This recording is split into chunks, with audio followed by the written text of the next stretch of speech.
The Quest 2 has just received a significant update to its built-in hand tracking. If you've already tried hand tracking on the Quest, you'll know that it's really impressive tech for a free feature that's just built into the headset without the need of any external accessories. But it's not without its problems. For example, if you move your hands too quickly, they get too close together, or they overlap, it causes issues with the tracking and your hands just disappear. Well, that's about to change with the new Hand Tracking 2.0 update. In this video, I'll be talking about the new improvements, the best Hand Tracking 2.0 games, how to get this update, and finally, why I think hand tracking is so important for the future success of both VR and AR.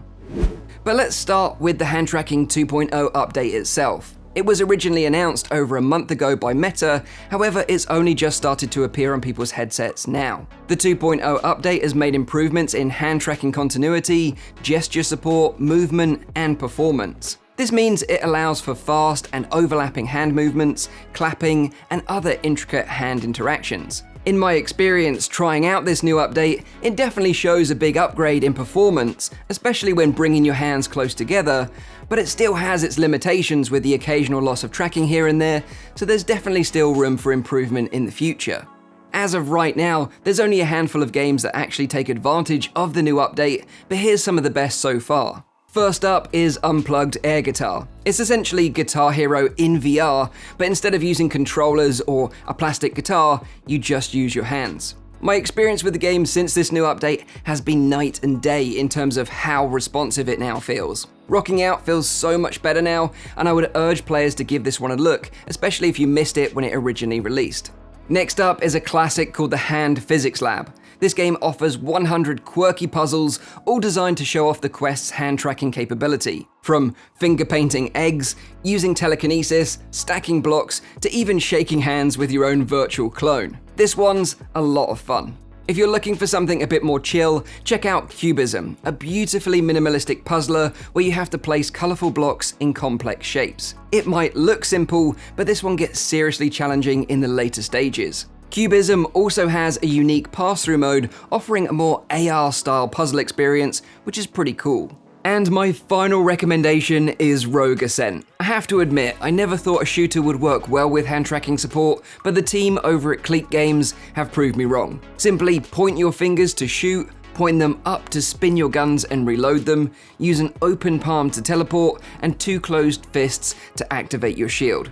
They've literally just added Hand Tracking 2.0 support to the game, so it's definitely worth checking this one out. To make finding these games easier, I've listed all the Hand Tracking 2.0 games and experiences in the description down below. Personally, I'd love to see hand tracking added to more social experiences like big screen and VR chat, for example. In big screen, you're just sitting around watching movies, so there's no real need to be holding onto controllers. And the same can be said for social applications when you're just standing around and chatting with people. Further to this, I would imagine we're getting to the point now where the hand tracking is good enough for people with hearing impairments to use hand tracking to communicate effectively using sign language in VR. I'd love to get feedback from anyone that has experience with this in the comments down below. But moving on, how do you get this new update, I hear you all ask? Well, firstly, you'll need to have a Quest 2, as unfortunately the update isn't available for the original Quest. Next, you'll need to be on the latest Quest software, which at the time of this video is version 40. You can check if you're on the latest software by going into the Settings menu, System and Software Update to see if there's an update available. Next, you need to enable hand tracking, and you can do this by navigating to Hands and Controllers in the Settings menu. Here you can turn on hand tracking, and I'd also recommend turning on auto switch between hands and controllers. You'll know if everything has worked, as you should be able to put your controllers to one side and see your hands represented in VR. If you can place them together without them disappearing, then you've got Hand Tracking 2.0. The new update is supported on the Quest's home menus, the store, and its web browser. It's super intuitive to use. To click on something, you just pinch together your index finger and your thumb, and you can also hold this gesture to pinch and scroll. To access the quick menu, just hold your palm towards your face and pinch, and then here you can select to mute the microphone, record a video clip, recenter, or use the home button.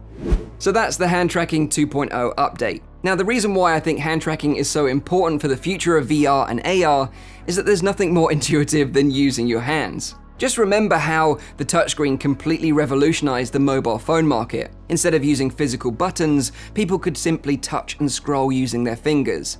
It became so intuitive, it changed the mobile phone market forever and opened up the tech to everyone. The same needs to happen with VR and AR. While many of us are comfortable using controllers as we grew up with gamepads in our hands, this isn't the case for everyone. When you remove the controllers, it removes a lot of the friction and it makes the tech much more accessible. And I would imagine one day we could even see a headset model from Meta without controllers included in the box, relying solely on hand tracking instead.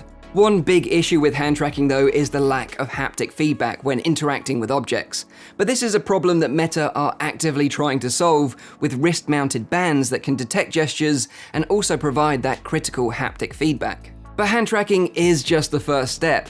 Project Cambria, Meta's upcoming high-end headset, will also be capable of tracking your eyes and mouth, and you never know, maybe one day it will also be able to track your body movements too, so we could be represented one-to-one in the virtual world. But let me know what you all think in the comments down below. Have you tried hand tracking out on the Quest? What do you think? Are you excited for this new update? Or maybe you're interested in checking out some of the games that I've mentioned in the video? I'd love to know in the comments down below.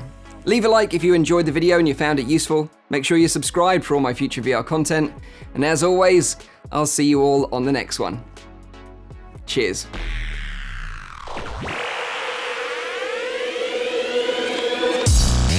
Oh,